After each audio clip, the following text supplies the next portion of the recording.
So there are tens of thousands of intersections in this city that were built basically only with automobiles in mind. Okay? The point of today's video is to look at those intersections where the city has at least put in some accommodation for cyclists and then assess if it's improved things by making it safer, not just for cyclists, but for everybody. Hey everybody, I'm Tom and this is Shifter. Please consider subscribing, becoming a member, or checking out my course on how to bike commute.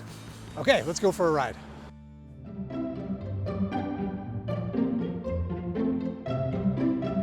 Here's an intersection that's brand new. It was just rebuilt, repaved, reallocated the space a little bit, and it just reopened a couple of weeks ago. So let's check it out.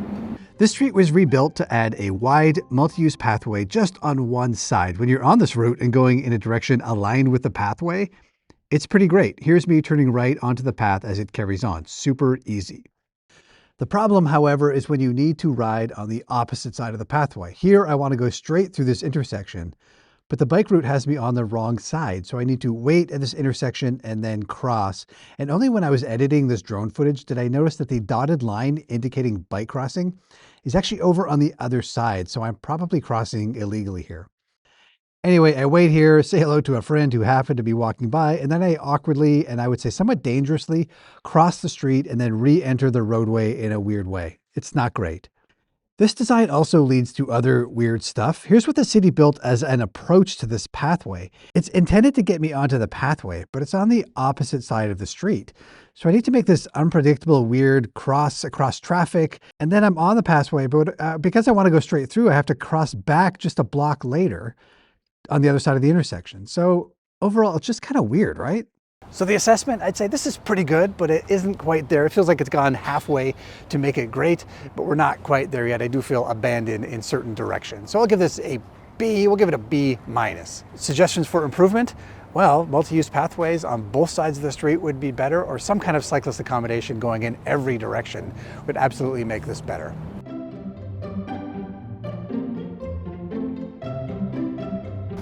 Okay, here's another intersection that the city added some accommodation for cyclists.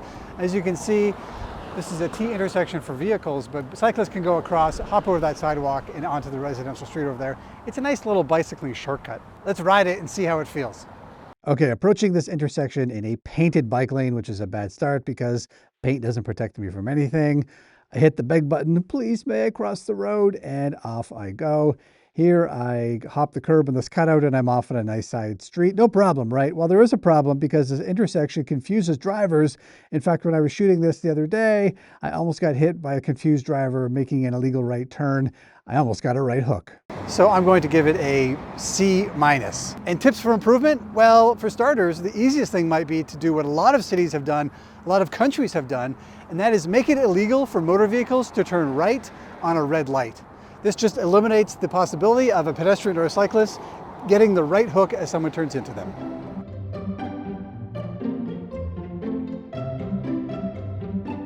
Of course, it's always exciting to have a new bike lane. This one is brand new and it's pretty well built. There's good separation between users and some nice accommodations.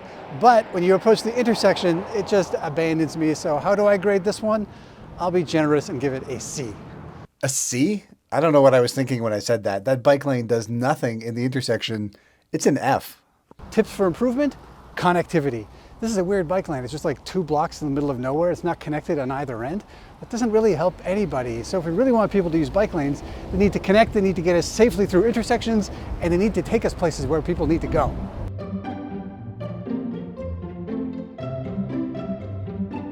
Okay, we're downtown, and these are bike lanes that have had a huge impact on my life. They've been here for almost a decade now, and I ride them almost every day. I feel totally safe in the bike lane. There's a physical barrier with automobiles. They're great. However, these are bi-directional bike lanes, so bike lanes in either direction on a one-way street. And so when it comes to the intersections, things get a little complicated. Because it's a bi-directional bike lane, depending on which way you're going, one turn is usually quite easy. You just whip around the corner and you're on a side street. But to go the other direction, if you have to cross 3 lanes of traffic here, it can be pretty sketchy. So what's the grade I give it? Well, hold on. I want to show you one more thing, just a few blocks that way. So this is an intersection I've been passing through for years and I still don't understand it. What we have at this intersection is 2 one-way streets, one in this direction and one in this direction. But we also have bi-directional bike lanes, so bike lanes going in both directions on both streets crossing at this intersection. And this is where things get messy. So how do you facilitate all of these turns safely? Well, you could rebuild the whole intersection and make it safe for everybody, give everybody their space, prioritize vulnerable users, and make sure it still flows. Or you could just paint one of these. I mean, honestly, take a look at this thing. Do you understand it? Every time I come here, I'm confused by it. I even had somebody from the city once explain it to me personally, and I thought I understood it, but then the next time I came, I got lost again. What tends to happen is you come to this spot, you lift your bike and rotate it the way you want to go, but then you're kind of hanging out in the middle of the intersection with bikes flowing around you, and you feel awkward, and it does feel not that safe. So it's not great. It could definitely be improved. So I'm going to give it, we'll call it like a B-. Tips for improvement? Well, it's really complicated to do these bi-directional bike lanes on one-ways.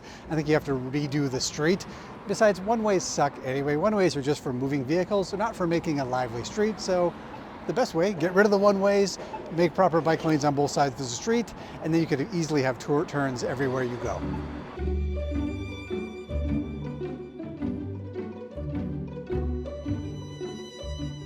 Okay, we're going on a road trip now. Why? Well, because I fear if we don't, this video is going to be totally unsatisfying. I've shown you some cycling intersections that rank at like a B or a C or a D or an F, but we haven't seen an A, and I think we need to see an A, like a top-notch, excellent bike intersection to really understand the potential here. And sadly, on my tour of the city, I did not find any A's, so we're going on a road trip to a nearby town that I know has one.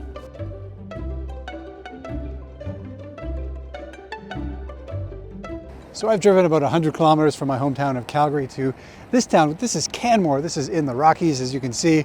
It's a beautiful place. But I have not come here for the mountains. I've come here for this bike lane that I'm riding on and this intersection that's just up here. This is a fully protected Dutch-style intersection. There are so many features here designed to keep everybody safe, pedestrians, cyclists, and even motorists. Let's look at some of the things here. So there are these things called corner refuge islands. These are like placed at the corner to create a more visible waiting area for cyclists and pedestrians. It also puts cyclists and pedestrians ahead of the motor vehicles, which also increases visibility, gives them like a bit of a head start. One thing that could be improved in this intersection is to really set back the crossing areas for pedestrians and cyclists from the intersection for a couple of reasons. This would enable the car drivers to fully complete their turn before they come across these pedestrians and cyclists in the crossing areas. This would give more visibility because the bikes and the people on foot would be straight in front of the driver instead of being seen out of the corner of the windshield. This would also create more of a refuge when pedestrians and cyclists are waiting, which here is pretty minimal. There's also separation. This reduces confusion. There's a specific area for cyclists, a specific area for pedestrians, and a specific area for motor vehicles. And while this isn't a true Dutch-style intersection, because that means it would probably be a roundabout with no traffic lights at all, there is some Dutch inspiration here maybe, in that the traffic lights have at least been moved to the near side of the intersection, which is a bit more European and safer than on the far side, which is what you mostly see in North America. Okay, there you go. 5 different intersections. Some are pretty terrible, all the way up to this one that is pretty great. And it's not just great in my opinion, that's what the data shows. Fully protected bike intersections reduce collisions by something like 45%. So seeing all of those well-meaning but half-assed attempts in Calgary and this great example here in Canmore, the question is, why do we have so many of the former and so few of the latter? Well, I have a couple of theories.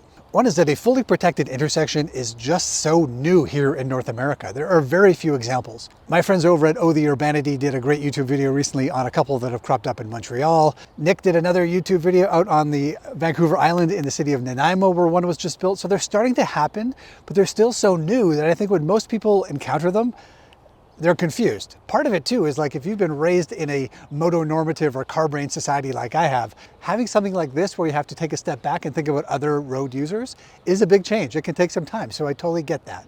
And the other reason you see so few of these comes down to a question of space. Usually it's a matter of taking the existing space and squeezing as much pedestrian and bike infrastructure out of that without encroaching on the car space. So when you see a bi-directional bike lane on a one-way street or a multi-use pathway just on one side of the street, that's usually because we didn't want to take any space away from the vehicle lanes in order to give it to pedestrians and cyclists. And we're still unwilling to put the priority on anybody outside of the motor vehicle. That being said, things are definitely getting better. Even those ones that I gave a grade of B or even a C+ to, it's better than nothing. And in my more optimistic moments, these half-assed examples do tell me that we are on the right path. We're inching towards the time when we may have full protection for all road users, that will have a more equitable distribution of space on those roads. And I think we're going to get there. Okay, if you have any thoughts about intersections in your city, let me know in the comments down below. Thanks for watching. I'll see you next time.